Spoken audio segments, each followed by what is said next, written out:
This is the awkward part when it has just started. Oh, I'm wondering if my audio is going to be way too high. Try to bring this down a little bit. Test, test, test, test, test.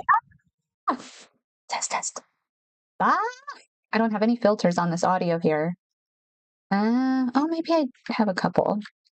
Okay, let's see what's going on over here. I get everything kind of set up.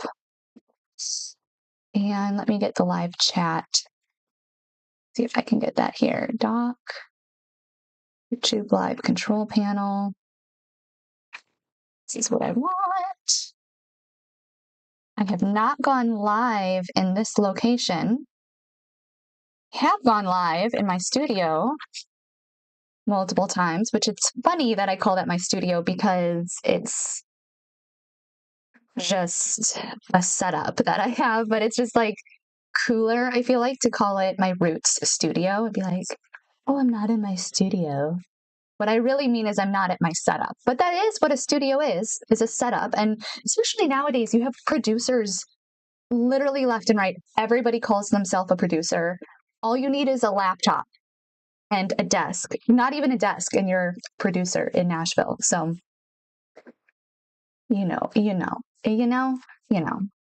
All right, I'm still getting my stuff set up here. You guys remember, I think the last time I really went hardcore live was with Riley Strain, when Riley Strain went missing. How do I get, let's see. Oh, there's the chat. Okay. Let's see. Live chat. Let's set a New Year's goal. Okay, I like that.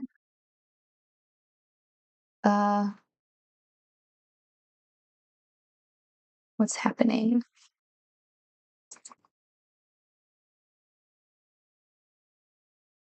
What is it asking for? Stream's current bit rate. Oh, I have to change my bit rate. How do I change my bit rate? It's yelling at me. I think this is where I can do it. What does it want? What bit rate do you want? 6,800. Okay, let's try to do that while I'm still on here so it doesn't throw everything off. Bit rate, bit rate, bit rate. Where are you? Bit rate? Where are you? I was a bit rate. Where would I be? Okay. Well, I didn't do what they said to do, but I did update it. So let me know if you guys have problems. But I think that this is fine.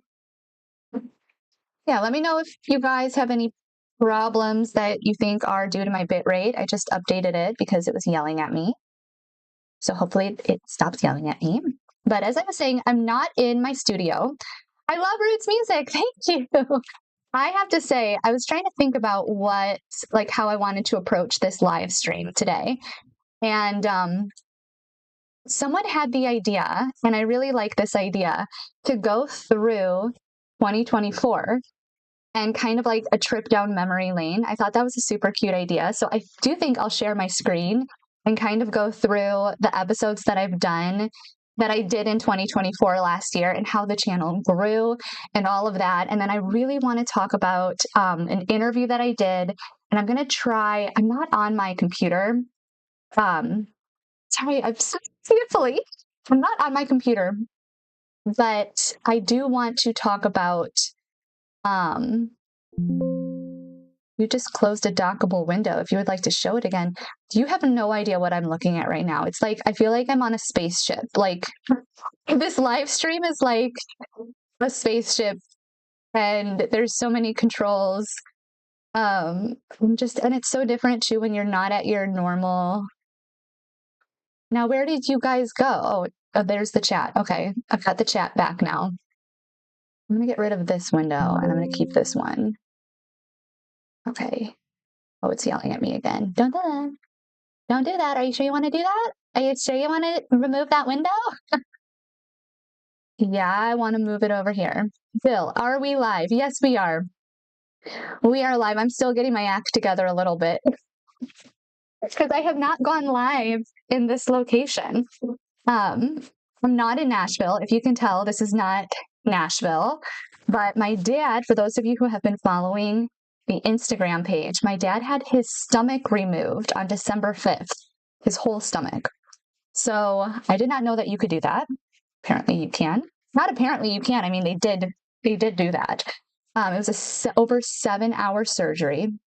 So I have been back quite a bit. John Prine was my favorite character. Oh, but yeah, I've got to open up and we've got to take a little trip down memory lane here, and go through the 2024 videos. But my dad is doing well, and I just cannot say thank you enough to everyone who has given prayers for him. It is just, gosh, it's like the best thing that you could possibly do is like to have someone say, I'm praying for you, means so much. And you guys have really, been great with your prayers and your thoughts and everything. And he's doing really well, like as well as anyone who lost their stomach could be doing. It's just a really, really long recovery. Yeah, 10 out of 10 do not recommend getting your stomach removed if you can help it. So I've been obviously not on the channel. I have not been in my studio in Nashville. And now I'm like, you know what? I miss you guys so much. And I kind of had a back and forth thinking, am I going to do Roots again in 2025? Just because like everything that you have to report for taxes and like, oh my gosh, it's so much and it's expensive. And I have a lot of expenses that go into this channel. And there's a lot of good things too. There's also a lot of expenses. I'm sorry, I'm so sniffly. It's just very cold here. So I was having this back and forth about, am I even going to do Roots in 2025? But there's still so much we did not cover in 2024. There's so many stories, and I'm getting messages of like, you should cover this person, you should cover that person. I literally have in my phone, in my notepad on my phone, I have a list of stories we still have to cover. Like there's still so much. Oh no, where's my Roots logo? I just realized it's not on the stream here. This is what happens when you change your setup. But we still have so much to talk about. And I also want to talk about, so we're going to go through 2024 memories. We're also going to talk about a few highlights from 2024. And there are a couple of videos where the comments have absolutely blown up. And I want to talk about those comments and go through them a little bit. And maybe a little foreshadowing here, those comments are prompting me to unlock a couple death investigations that we did. I don't know why I'm being so secretive. I should just say it. But Kurt Cobain. Okay, let's just talk about Kurt Cobain. The Crane Wives are great. I am 64, and my 14-year-old granddaughter is a big influence. We will remember your dad in our prayers. Oh, Bill, thank you so much. And before that, for those who just joined, he said John Prine was my favorite character. I love Roots music. Are we live?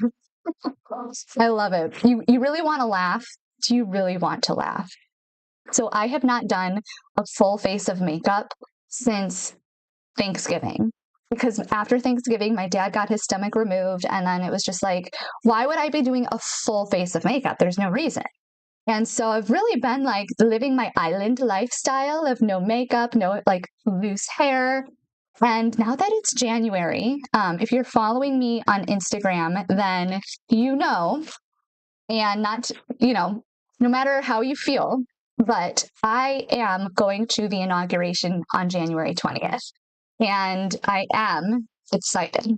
And I do need to be able to do my makeup for it. So I'm like, I've got to start practicing my full face of makeup again. And if I'm going to do Roots in 2025, which I have made the decision that I am, I have to get back in the swing of doing camera makeup too. Well, the funny part is it's been 2 months, or a month and a half since I've done a full face of makeup. So last night I was putting on, if you're a girl, then you put on tanning drops, for your face. And I did, and I forgot to wash my hands after. So if you see this is from my tanning drops. This is why we practice. This is why we practice. So a little faux pas, just a little bit. I went live. If you are a member on the channel, then I went live before this as a get ready with me live. And it was just laughable because I had no idea what I was doing. So I'm going to share my screen and we're going to go through this and just, ignore my hand if you see it. I probably should have put on makeup or something. But since my hands have I've had a terrible time with my hands in the last 2 months. I've been doing so much manual labor helping after his surgery. Like I live in an apartment, a flat, you know what I'm saying? I had a condo, but I sold my condo. You guys don't know this. This is very personal, but I had a condo that I sold, and then I moved to Nashville and decided to rent for a couple of years, and probably going to buy something this year or maybe next year. But the point is that in the last 2 months, my hands have so I twisted this middle finger, and I cannot do anything without my middle finger hurting. I feel like it's a metaphor of some kind. Every nail has broken. Every single nail has broken. And no one survived. No survivors. And wait, there's been other things too. Oh, well, just this morning I cut my knuckle. It's just like one thing after another. I don't know how people do so much with their hands, because I really don't. And now that I have been, it's very difficult. So just went on a total tangent there. But speaking of Kurt Cobain, now full circle moment. The Kurt Cobain episode from 2024 has absolutely changed my life. Not really changed my life, but the comments. And you guys probably don't know it because I physically cannot respond to every single comment. And I try to read every single comment as it comes through. It's just not feasible. But I do go through and read every single comment. It might be on a delay. It could be like a month later sometimes, but I do go and I read every single comment. And there are mods. So I have seen some comments that are like, where did my comment go? And there are mods on the channel that will delete comments, or comments will get automatically filtered in some cases. Honestly, sometimes the comments that get filtered, I'm like, why? There was nothing wrong with that comment. So I don't understand. YouTube is very strict, and I can't even say things on the channel without getting warnings or getting banned. And that's why in a lot of my videos, you hear those muted out words and people are like, why are you muting the word knife or whatever is muted, and that's not me muting it. That's the last edit that this goes through is finding words that YouTube could flag and strike me for and then removing them. So that happens with comments too. So if you have ever commented in 2024, the year before, whatever, and you thought it was removed and that I removed it, I did not. I don't remove comments, okay? So something happened with the filtration, or the mods deleted the comment, and that's why. And on Kurt Cobain's video, there were so many comments. So we're actually gonna dig into that a little bit, because I think we have to address some of the comments about Kurt Cobain's death. And let me tell you something. When I was researching Kurt Cobain, oh, interesting. What happened here? Oh, something happened to my Kurt Cobain video. It's rated 18 plus and only. So you have to log in now to see the video. That makes sense. It was kind of rated R. It really was. So I don't know how that works then. I've never had an age-restricted video before. I don't think. Maybe I have, and I don't know. Oh, well, anyway. Actually, that's a quite appropriate segue, because I also didn't realize the Kurt Cobain video only processed in SD. That's not right. It should have been HD as well. Maybe we'll redo Kurt Cobain in 2025. What do you guys think? Do you think we should unlock the Kurt Cobain death files in 2025? There's a few reasons why I think we should. Number one, when I was researching Kurt Cobain, and by the way, it wasn't just a lot of the videos I did in 2024 and 2023, a lot of the videos that I've done in this channel in general. Hi, Jet, you made it. I love it. Did you just wake up? I hope that this is a time of day where people are like the most energized. But a lot of the episodes that I've done on this channel leading up to 2025 have been episodes on topics that I have always known and loved. They've been topics that, for example, Leo Fender. I've been reading about Leo Fender my whole life. I read The Birth of Loud right before I made that video. In fact, someone had commented that I should read that. And I was like, I have never read that. How did I never read that? So all the episodes that I've done, and most of them, I shouldn't say all of them, but most of them are topics that I just know in my head. I know it from conversations. I know it from interviews. There are episodes that I do where I know what I want to talk about, but I need more context, or I want to interview someone and hear about their experience. For example, I'm trying to think of the one. Well, there were a couple in 2024 where in Nashville, I knew people who knew someone who worked, as a roadie or something with whoever I was covering. And I want to talk to them before I do the episode. It's almost like I describe it as being an actress. Like I want to become that character, and I want to just immerse myself. When I'm doing a story, I just immerse myself in that person's life, and I read about it, and I go on newspaper archives and I read about, the newspaper articles from an event that happened. I talk to people. I go out in Nashville and I say, this is what I'm working on right now. Do you know anyone who was a roadie? Do you know anyone who worked as a studio session musician for them? Anybody who has any type of contact at all, or memory or anything, I want that. And so a lot of the episodes include that. But there are also episodes where I will start a story with like a totally blank page and I don't know anything. And that's kind of how Kurt Cobain was. YouTube is ridiculous. I get kicked out all the time for cyberbullying. Yeah. I mean, I've seen people say my comment was deleted, and then they will email the Roots email address and show what their comment was. And they're coming to me upset that their comment got removed. And I can't find the comment anywhere. I can't find where it was deleted. It's like there's an automatic filtration that happens before the channel mods go into. I'm pretty sure that's how that works. So I apologize. If you ever really, are upset, definitely email Roots Music, and with your comment.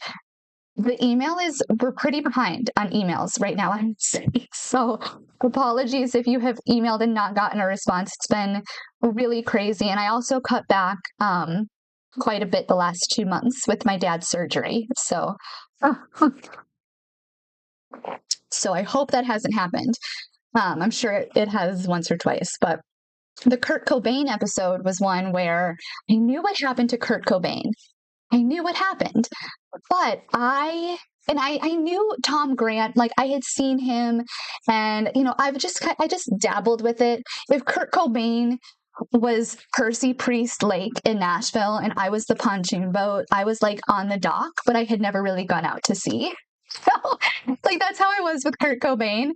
And honestly, I was never a huge Kurt Cobain fan, and I was never like a huge Courtney Love fan. I didn't absolutely like hate their music, but I just never was into it. And so I wanted to cover his death because people were asking about it, because people would bring it up to me. Like I was on a plane, and the person next to me on the plane, this is actually so funny, but I will work on Roots Music while I'm on the plane.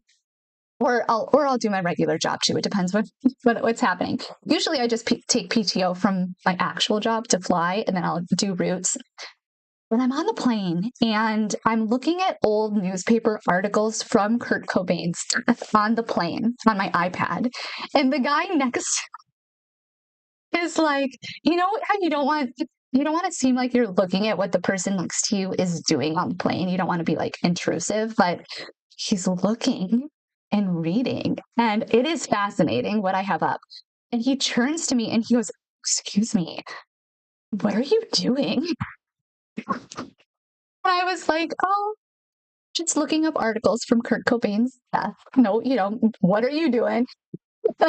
And it was kind of funny because I wasn't even sure I was going to do a whole episode on Kurt Cobain in that moment. I was just kind of dabbling, looking at articles. And sometimes I'll think that I'm going to do a story about something, and then I read something in an article and it changes and I want to focus on a different detail.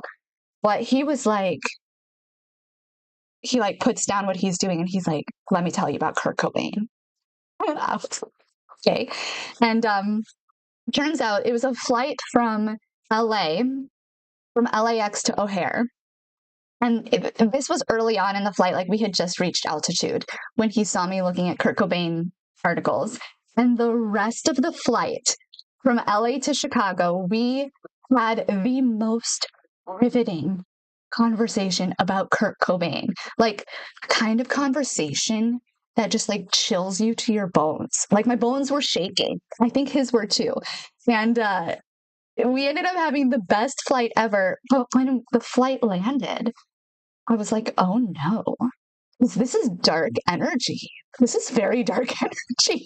And I'm like, I want the Roots Music History Channel to be happy and like inspiring. I'm like the Kurt Cobain, and he's telling me about how he thinks Courtney killed Kurt Cobain. And I'm like, I had never actually heard that twist. So I always just figured, I took what they said. Kurt Cobain, did it himself. Okay. But he's like, "I don't think so." And I was like, "Oh my God." And so I get off that flight and I'm like, I've got to look into Kurt Cobain further and this whole Courtney Love thing. And I knew about Tom Grant. He talked about Tom Grant.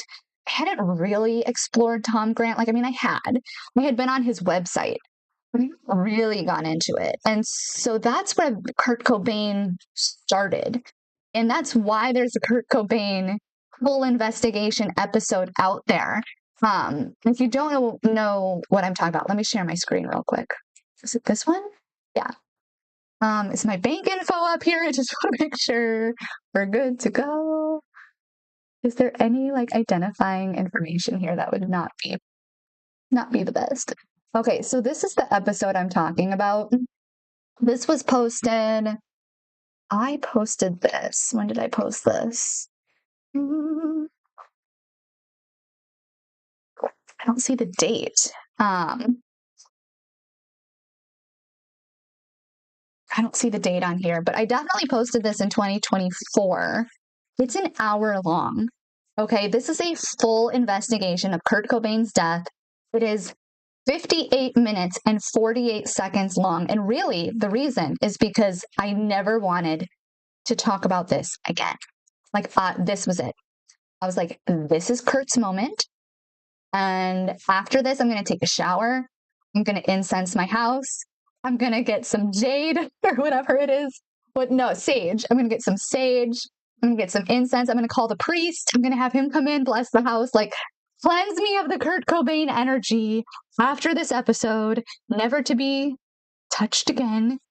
And that was it. I was like, I'm done. Kurt, I'm done. But the comments on this video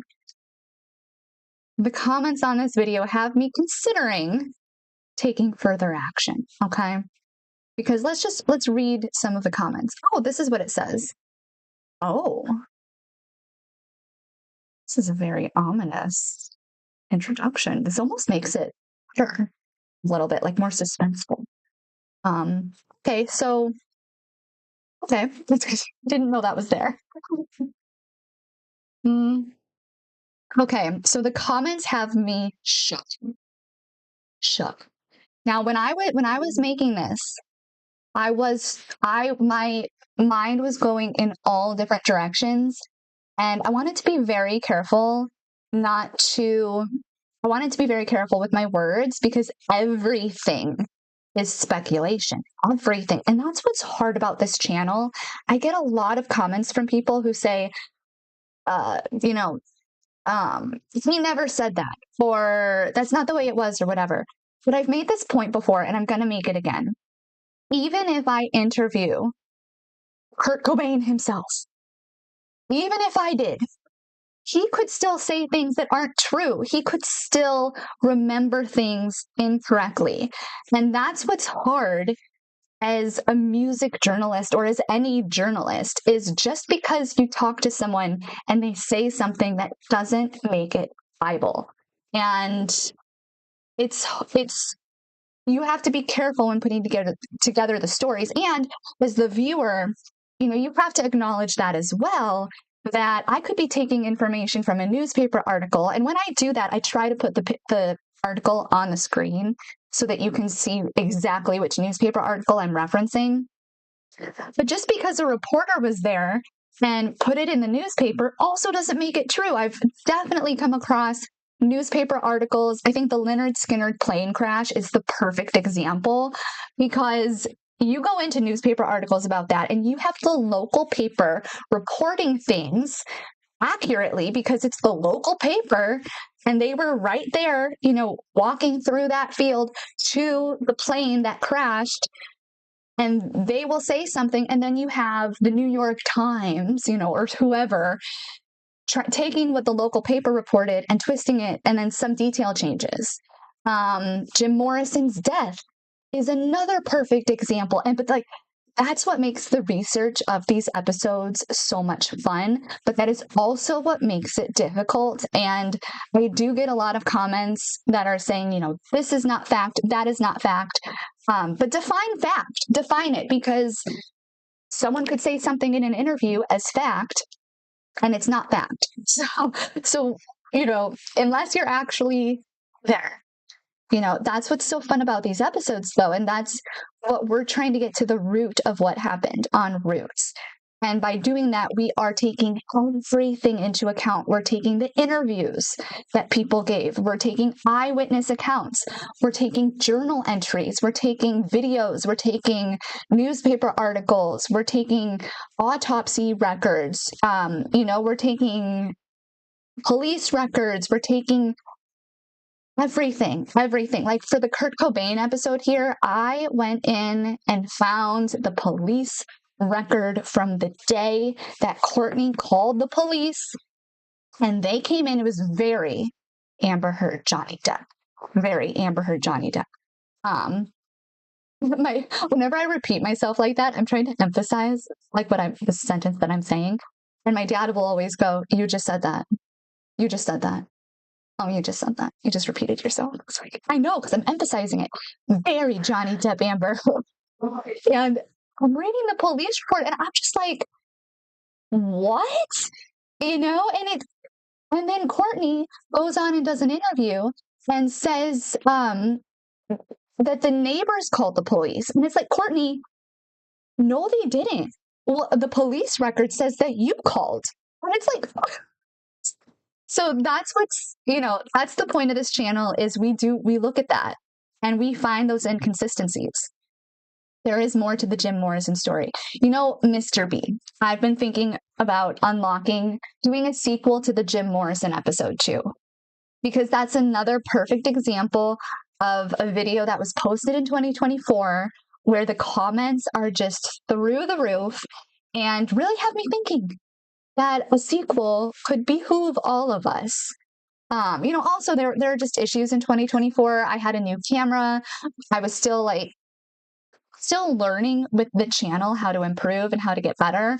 And I think having some sequels out there that are in HD, that have the new microphone setup, audio, oh my God, audio in 2024, this was a journey.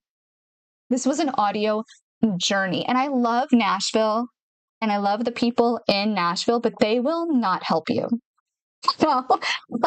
In my building, there are so many sound engineers I mean, that's what they say they are. And engineers, producers, everyone is a producer. I'm calling myself a producer. I'm gonna be like, you a producer? Why don't I call myself a producer? Right? I've got a microphone. I've got the software. Am I good at it?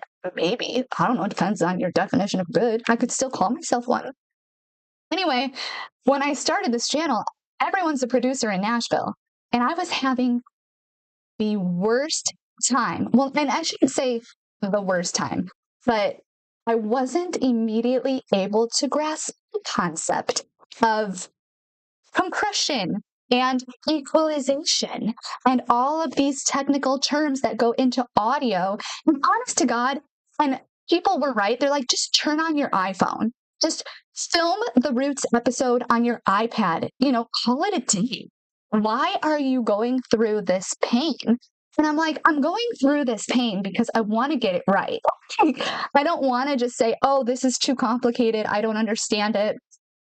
Forget it. I'll just use my iPhone. No, I want to, if I see something that is complicated and I don't understand it, I will not rest until I get it. And so that's how I felt with the audio with Roots. And I'm like, I'm not just going to turn on my phone and call it a day. We're going to figure out how this works and we're going to do it right. And I want to have the best setup that I possibly can in this moment. Now, I will say this, the camera that I got in 2024 was an inexpensive camera compared to what I probably should have bought. I got it used on eBay, and actually the only reason I was able to get a nice camera was because of you guys. Because on the episodes that I posted, people genuinely wanted to contribute to Roots and help me tell these stories. And I cannot tell you how exciting that feeling is when you're doing something that you love, something you want to do, and people support it and love it and want to help. It was just like the coolest experience ever. I work in finance. And so my whole career and my whole life, I have worked in a cubicle by myself where they just like slide food under the door, and you didn't slide it back. You're on the phone with auditors, all the time. And that was my life. And so this is so different. And the first video I ever posted on Roots, I was just like excited to tell a story.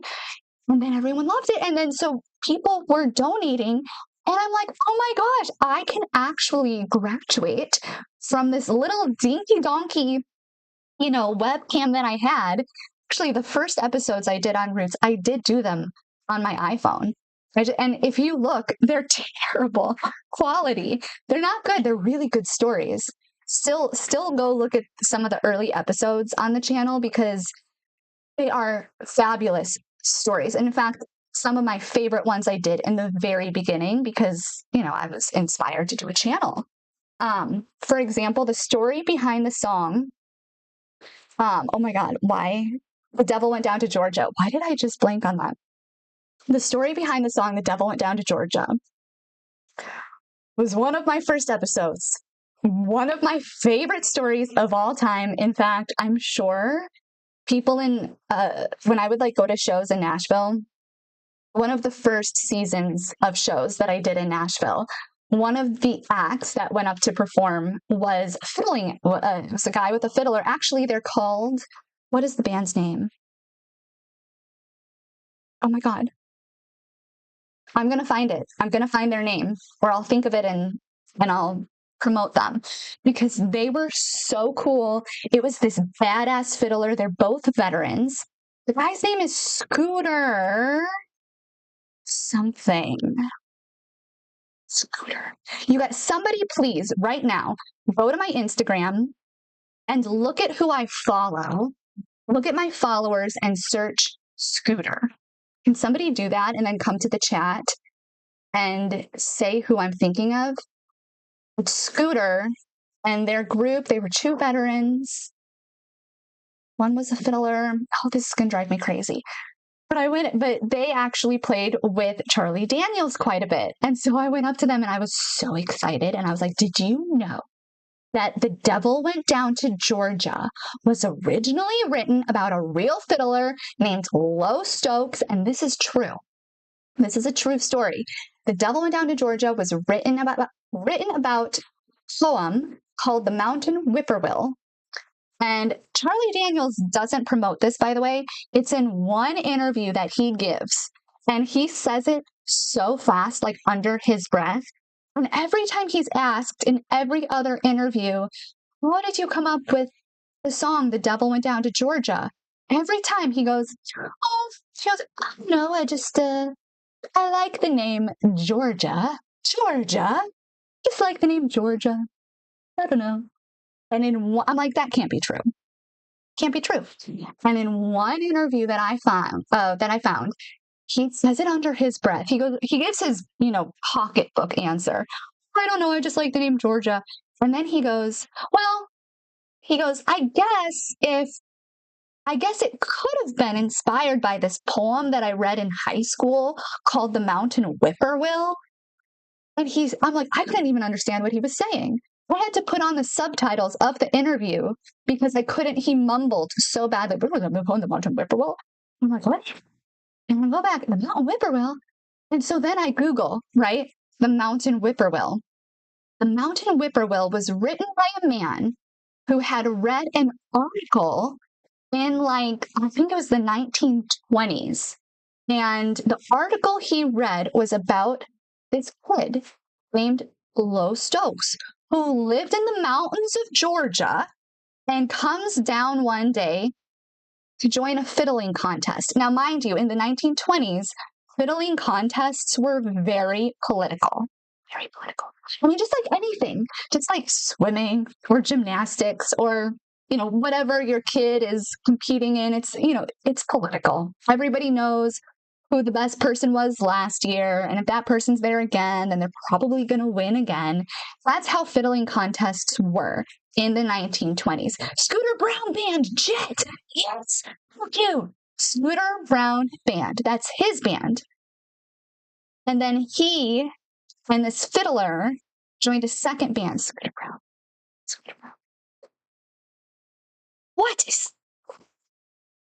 Does he have it in if you're on Instagram right now, Jet, does he have in his description his other band with fiddler? Driving Scooter Brown. I was going to say Braun, Scooter Braun, Braun. That's not right. Different Scooter. And yeah, so that story was so exciting to me. So he comes down, joins this fiddling contest, wins, and everybody was like, who is this kid? No one knew who he was. He lived in the mountains of Georgia, was very, very poor, and his father was a fiddler. And anyway, so this guy reads the article about this fiddler who won this contest and is just blown away by it. He writes a poem called The Mountain Whipperwill. And the Mountain Whipperwill was about, if you don't know what a whippoorwill is a bird that just kind of camouflages into his environment. And kind of like that kid who was just, a kid in the mountains of Georgia blending into his environment, comes down and blows everyone away. And that's what happens in the poem. And in the poem, The Mountain Whipperwill, the author writes certain phrases like, the devil jumped up on a hickory stump, or something referencing the devil and a hickory stump and fiddling and how he just blows everyone away with his fiddle. And everyone is like, oh my God, who is this person? And that is exactly what the song, The Devil Went Down to Georgia, is. And it's almost got the same rhythm to it too. If you read the Mountain Whipperwill poem and compare it to The Devil Went Down to Georgia, it's got the same rhythm, the same kind of stanzas, the same, So very exciting, very good story. I love that story. But again, I did it on my iPhone, so it was not as good of quality as it could have been. But thanks to viewers like you contributing to the channel and donating to the channel, whether that was through Super Thanks or whether that was through Buy Me a Coffee. Shout out to Tim D. Lugos, I think is his name. He gave me $100 in Buy Me a Coffee. $100 worth of Buy Me a Coffee. And that went straight to my new camera. But what's funny about it is I still kind of skimped on the cost because I don't want to spend, I'm not, spending money makes me very uncomfortable. I don't like it. And I'm like, I need a camera. I'm not going to, go overboard in the price. Looking back, I actually wish that I had spent more on the camera because I skimped. I went to eBay, I got something used, and it said that it was a streaming camera. What I bought was a streaming camera. Well, then I plug it in and I find out it is not really a streaming camera. It's not. And it requires a separate software in order to even remotely sort of stream. It's just, not ideal. And to this day, when I record Roots episodes, to this day, the video portion where I'm speaking and the audio is out of sync because it's not a streaming camera, because I didn't spend a lot of money.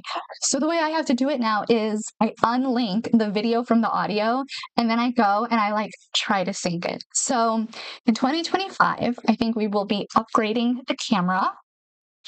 We'll see. We'll see if I can get, how tax season goes.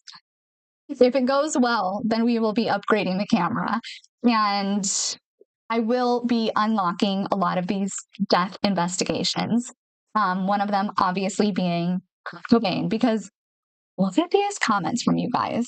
First of all, let me just play. I'm going to play a little bit of the Kurt Cobain. Let me see if I have desktop audio set up here. We'll see how this. Actually, I think desktop audio input capture. Let me play it and I'll see if let me know if you can hear it.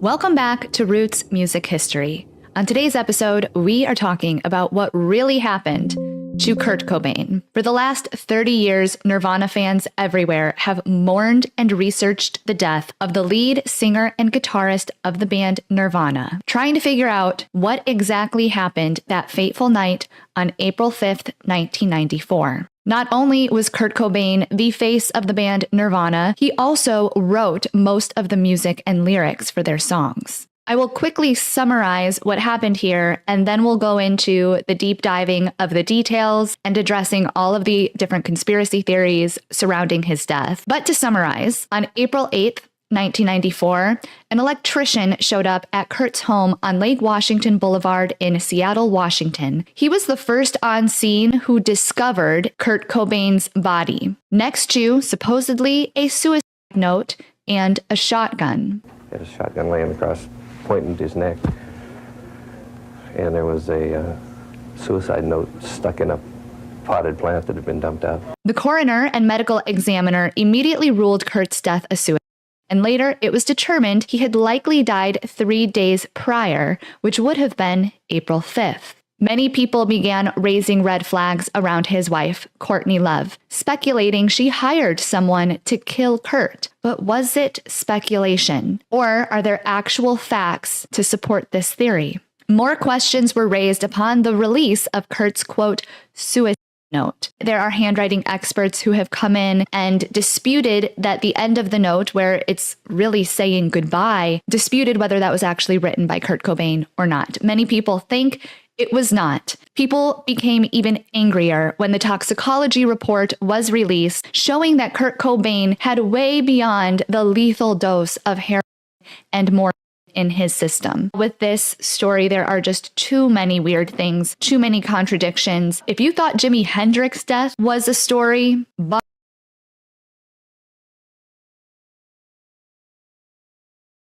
Okay, I have to switch the toggle the thing there. By the way, we are also going to be unlocking the Jimi Hendrix death in 2025. I'm expecting that to come out probably March or April of 2025. And if you have been on the channel since, I guess it would have been the summer of last year, we did a full death investigation of Jimi Hendrix. It was like a 3-part series. And The audio was terrible on it. Okay. It was so bad. And then also, there were things that I wanted to say that I was watching the video back and I didn't really dig into, but we went into a whole fight between Jimi Hendrix and Monica. And those videos are not on the channel anymore. I want to redo all three of them in one episode, just everything in one place. And I want to also incorporate some of the things that I didn't incorporate with Jimi Hendrix. So I think we're going to unlock Kurt Cobain.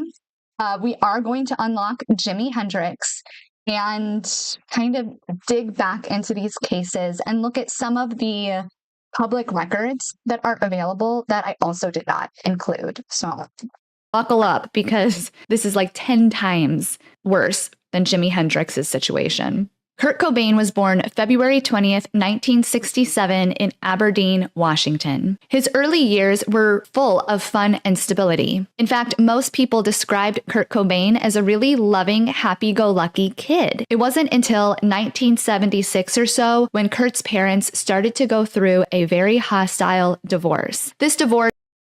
So I want to say about Kurt Cobain, I'm going to skip ahead a little bit because a lot of people, once I got to this part of the episode where I'm talking about when they found Kurt Cobain and the electrician who found him and Tom Grant and everything, one thing I really want to address that was in all of these comments, I am not saying Tom Grant is guilty. That is not what I was trying to say.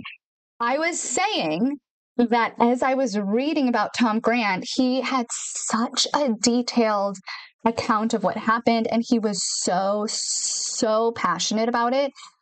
I don't think he's guilty. I think his passion is purely driven by monetary benefits. I don't think, but as I was reading it, I was thinking to myself, like, does the lady doth protest a little bit too much? Like, is Tom Grant, does he know more than he's saying? I mean, he said he was there, and this was brought up in the comments too, where people were like, no, he wasn't. He said he was in the garage above, hold on, let's go back to Kurt Cobain's house. This is his house. And this is where he was found. This is the greenhouse that's attached to the house. This is where Kurt Cobain was found. Tom Grant, and this confuses me, and I'm so angry about it, because Tom Grant said he was in the room, and I have to go back and see his exact interview, what he said. He said he was like in the room above the garage. So Tom Grant got to Kurt Cobain's house. Kurt was already dead, but he didn't know that. And then he and somebody else, and I forget who that was, were in a room like above the garage. And it's like, well, if this is the greenhouse, the garage was underneath the greenhouse. And that was one part of the story that really confused me for a minute, because like, where was he? And like, how did he not see Kurt? How did the electrician come to the house and immediately see Kurt Cobain, but Tom Grant didn't? And the other weird thing to me was that Tom Grant was this private investigator, right? Well, if you're a private investigator and you're going to a house to do a wellness check or whatever you want to call it, Courtney had said you need to go to the house, and he did. The first thing that I do, even when I'm staying at an Airbnb for a fun weekend, the first thing I do is I walk around the Airbnb. I walk around the house. If I'm staying in a hotel, the first thing I do when I get to a hotel is I drive around the hotel, because I want to know if there's a homeless encampment next door. If there is a weird guy living in the dumpster, I'd like to know he's there. I want to know where the exits are. I want to know where I'm staying. What's going on here? This is a very like Navy SEAL tactic. Is once you arrive somewhere, you need a baseline. You need to know your baseline of the environment, because if anything changes from that baseline, you know that's a trigger, something you need to make note of, right? So especially as a private investigator, if you're called to a house, you're going to probably survey the house, right? But then that begs the question, Did Tom Grant survey Kurt Cobain's house and not see him? Did he specifically look in the greenhouse and not see him? Or did he just survey the rest of the house? Because, to be fair, the greenhouse is separate from the main house. So I still have questions myself, even after going through this as deeply as I did. So like this comment is perfect. There is no doubt this case needs to be reopened. A few corrections here. Now, here's the other thing. I did get these comments with certain corrections from the episode. So we have to look at this and research further and reopen this, unlock Pandora's box. And if there are corrections that are valid, which I am thinking this is probably valid, I haven't looked into it yet, but I need to remake the episode and talk about, where I misspoke in certain places. He says this, a few corrections here. Michael DeWitt did not collect Kurt from the airport. That sentence alone blew my mind. And actually, if he didn't, then we need to talk about why people are saying he did. Why is that out there? There is so many contradictions in the Kurt Cobain case, and way more than Jimi Hendrix. I mean, way more than Jimi Hendrix. Michael DeWitt did not collect Kurt from the airport, according to @AdamMartin7007. This is important, he says, because while Kurt was supposedly missing, DeWitt had seen Kurt in the house on the morning of April 2nd. I knew that DeWitt had seen him in the house on April 2nd. And phone records show he had been in frequent contact with Courtney throughout the day. However, Courtney did not tell Tom Grant this, which Adam Martin is saying is a huge red flag. I mean, this is not like child's play, y'all. It's not child's play. This is serious. Like, I'm reading, like, this is what I'm reading. I'm reading the comments on these episodes, and I'm just like, what? So, okay, it gets worse. 29:24. He's talking about the timestamp, because this was a 58-minute long episode. The Kurt Cobain video that is out there is an hour long. If you just search, if you can't find it, search in the YouTube toolbar, Roots Music History Kurt Cobain. It'll come up right away. Now here's he's kind of pointing out what I was saying about viewing his body. 29:24. The ability to see Kurt's body from the main house is impossible. Lewandowski is describing the view from the deck that accessed the greenhouse/second floor. This decking was at the back of the greenhouse, out of view from the main house. Now, I am aware of that, but there were windows in the front. And my question is, and I think maybe when I made the Kurt Cobain episode, I should have specified, exactly what my train of thought was. But when I was saying, why didn't they see Kurt Cobain? If Tom Grant and that other guy were in the rooms above the garage, if he meant the rooms above the garage on the main house, then that would have a view into the windows of the greenhouse above the garage, because there were windows there. And I'll have to go back and check, but I think when I was looking at the police photos of the crime scene, the window shades were open, which is why I was thinking, if you were in that room and had the windows open, wouldn't you see through the window? And would you see him slumped the way he was slumped on the side? I don't know. So I'm glad that you're pointing that out, because I don't think that I explained what I meant in the video either. 30:58, this is incorrect. Tom Grant arrived in Seattle late on April 6th. He met with Dylan Carlson and went to search for Kurt early morning, 2:15 a.m. on April 7th. I actually don't remember what my timeline was. What is Kurt? Here it is.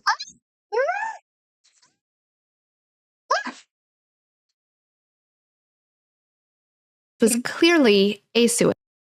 They also took in the around any other suicide 8 and over the years.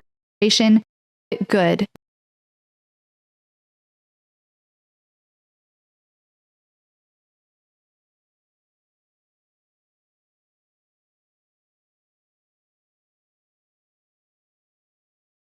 Inside the house.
Oh my gosh, you missed what I just. Thank you, Mr. B. I didn't know that I was muted.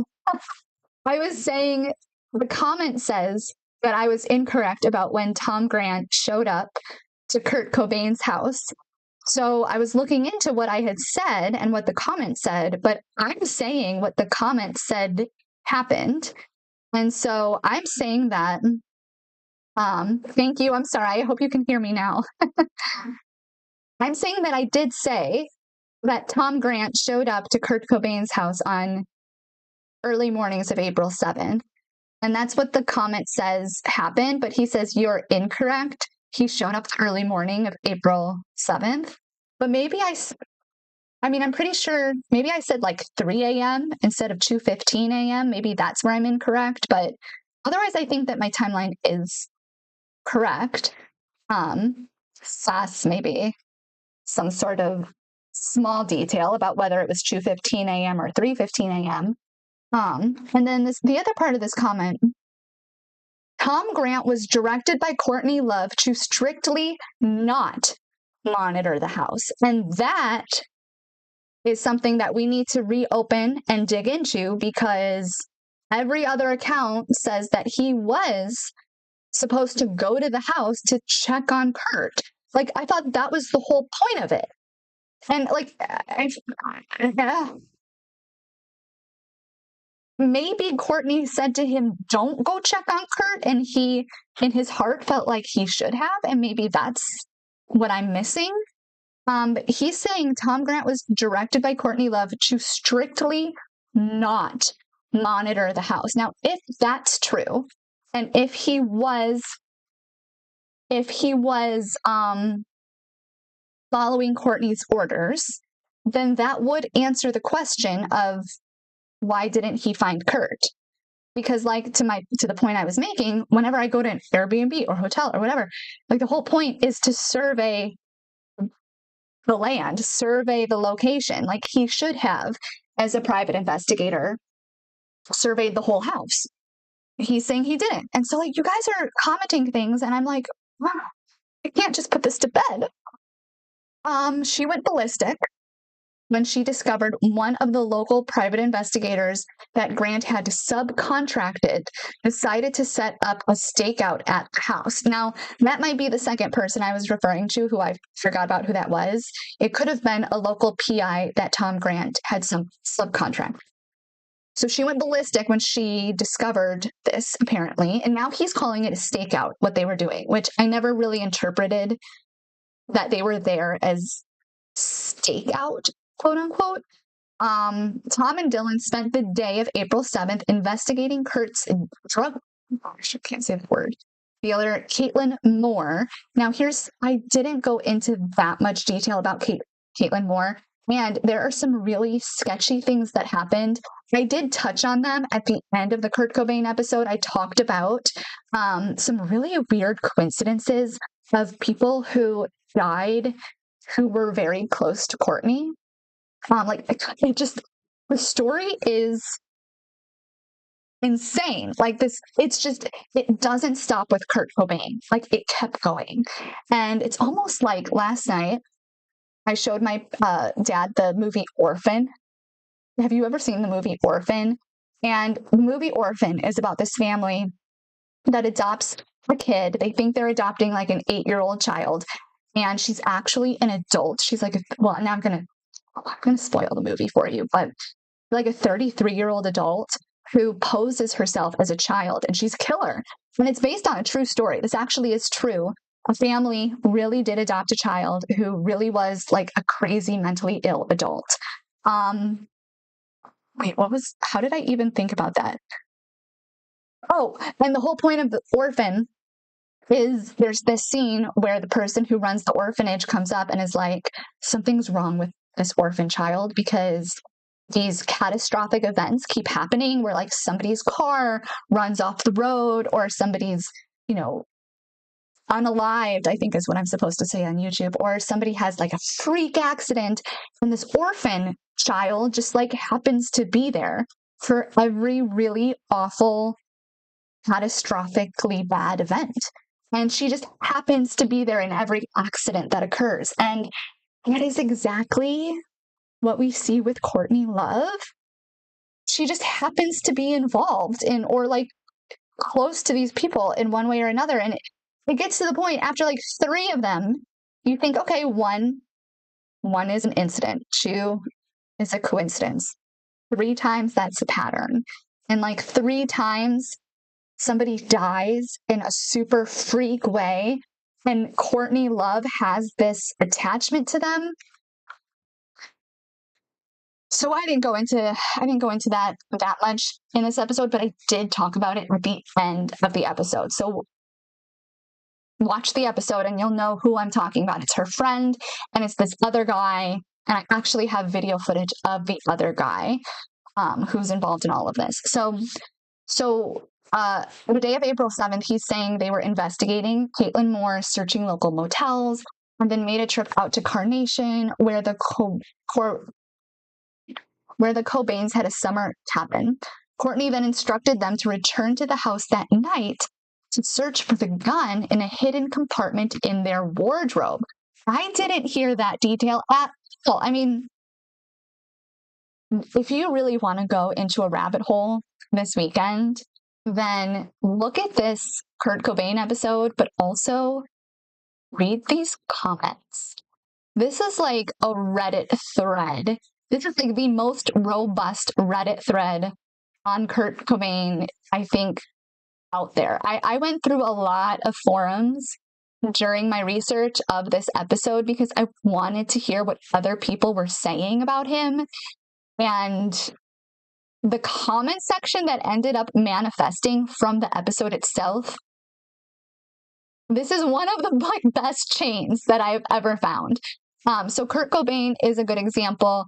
Jimi Hendrix, unfortunately, is not up anymore, but I will be redoing the entire Jimi Hendrix episode. A couple other highlights, just one quick highlight from 2024 that I want to talk about before I log off here is the Hallelujah episode. You guys, I'm sure maybe especially if you are a new subscriber, you are probably here on the channel because of Hallelujah, that story that I did about Leonard Cohen. And I am so touched that the Hallelujah episode, my last poet. Oh, I love that emoji. I've never seen that emoji before. I'm so touched that so many people watched Hallelujah and loved the Hallelujah story because that was one of my favorite stories. Harry Chapin is another one of my favorites. Maybe in the description of this live stream, I'm going to put like all of my favorites from 2024. Actually, Harry Chapin was from the year before, so maybe that shouldn't count. But Harry Chapin is one of my favorite stories. If you search Roots Music History, Harry Chapin, Roots Music History, Hallelujah, another favorite. Leo Fender was a favorite that I did. Phil Spector was wild. Ugh. And I'm actually really mad because after I did the Phil Spector episode, then I was watching this Netflix documentary. I think it came out after I made this, or maybe it was there before, and I never watched Netflix. but it came up and someone was like, you have to watch this. Love Buckley so much. Yes. So I did the Jeff Buckley episode after Leonard Cohen Hallelujah. And I was hoping Jeff Buckley would get as much traction as the Hallelujah video did. And it just didn't. I'm still hoping that one day, like, the algorithm hits or something and more people can see the Jeff Buckley episode. Maybe share it if you can share it, like, on your Instagram or, I don't know, Facebook or something. I'm just hoping more people can see it because I just love it so much. So yeah, Hallelujah was a big one for 2024. And I love the Ave Maria story. That one didn't perform super well either. The last two videos that I posted just did not get out there. And I'm wondering if people, like the timing with the holidays of when I posted it. Glad to see you back, darling. Thank you so much. Yeah, it's been a while since I've been on. But I am excited. I'm excited to go into 2025. Oh my gosh, yeah. And there are so many books on Jeff Buckley, Rebecca. I don't know if you read any books on him, but I just added a few to my bookshelf on Goodreads. It's called The Last Goodbye is one of them. And then there's another one that I got about Jeff Buckley, but I got the hardcover of it and I'll have to find it. I'll find it and I'll put it on my Goodreads because, yeah, the books are really good about him too. They kind of drag on. That's the point of this channel, really, is like, I'll take a book or a documentary or just a story in general, and I really try to condense it to like half an hour at most. You know, half an hour, 40 minutes is usually where it lands. But I'm trying to like condense these stories for you guys so that you can just hear it in one fair swoop. Instead of like an audiobook can take hours and days to read. I just want to say I have been sitting on a crazy story involving Jim Morrison and the 80s. Ooh, send it to me.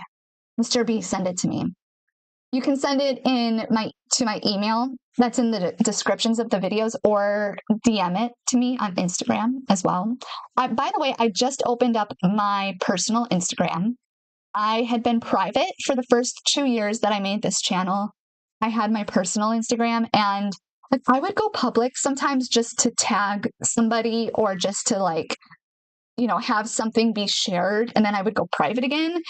And I like, people kept adding me on my personal Instagram, and I was like, oh, I don't know about that because I'm posting kids and family and like personal locations and stuff. And so I was like, I don't know if I should be doing that. And so then I kept going private, and just I felt like, you know, when there's like a dog in the window, just like, let me out. Like, that's how people were like, let me in to my personal Instagram. And so finally, I decided for 2025, I am opening up my personal Instagram. I just went in and like archived the super personal posts or like things that would show kids, you know, things like that. And so now it's open. So you can add me on my personal gram, as well as Roots Music History is my formal Instagram for Roots.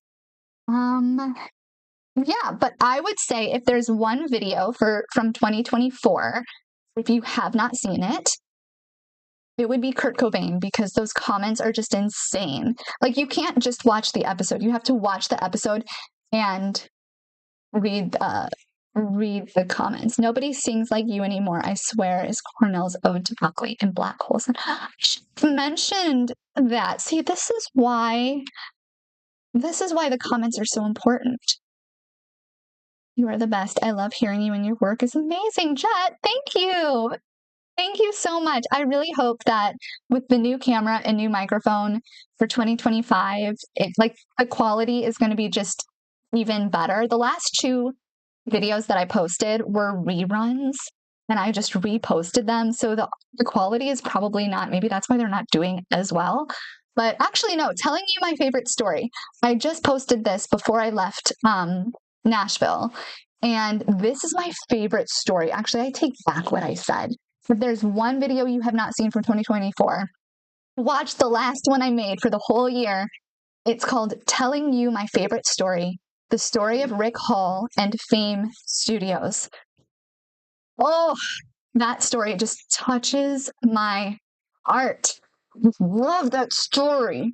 and only 700 people have watched it. Jet, if you go to Roots Music History, go to that Instagram, and I think it's tagged on there, but it's Roots Backstage.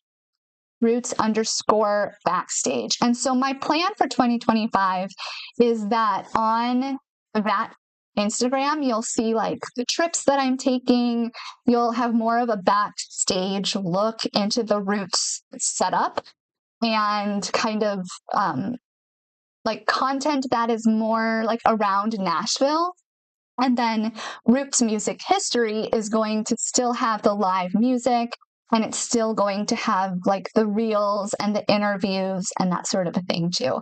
So I guess they'll just kind of work in conjunction with each other. Oh my gosh, Jet, thank you so much for a $19.99. What is this called? I think it's called a super chat. Thank you so much. That goes right into the fund for the new camera. It was funny because when I first got the new camera, people were like, how is it 2024 and her lips are not syncing with the audio? And I was like, why? Why aren't they syncing? Why? And then I'm researching the camera, the nice camera that I got. And I'm like, shut up, bitch. Like, the camera is not meant for this. It says it is, but it's not. And actually, the forums that I went in for this camera, people were livid. They were like, why are they advertising this as a high quality streaming camera when it clearly is not? So the saga continues, but I do have to log off. I've got to get on with things over here. I think I will probably I have a whole kind of, not script, but like I have all of the newspaper articles and I have everything lined up to do a video on Patsy Cline. And this is for my best friend. She loves Patsy Cline. This one's dedicated to her. And I'm excited to go into the newspaper articles from that day because they are so detailed. Like, people don't report in that level of detail anymore. And the details are so like chilling. And everything is put together for a Patsy Cline episode. Your documentaries are thorough and neutral, in my opinion, some of the highest caliber. Wow. Logan Andrew, that means a lot to me. Thank you so much. I really do. I strive for that. So I really appreciate that you noticed. And like I said, I hope the quality just gets better this year. And yeah, I think that there will be less overlays in 2025. So if you listen to these videos as podcasts in your ear, like while you're cleaning, or if you turn it on and then, fold laundry or something as you're listening, then it's going to be perfect. There will still be footage that is input into the episodes, and there will still be, articles and all of that, but there just might be a few less overlays. That seems to really slow down episodes from being published. So we'll see. We'll see. There might be less of that though. But I'm so excited to go into 2025 with you guys. Thank you so much for giving me the time of my life.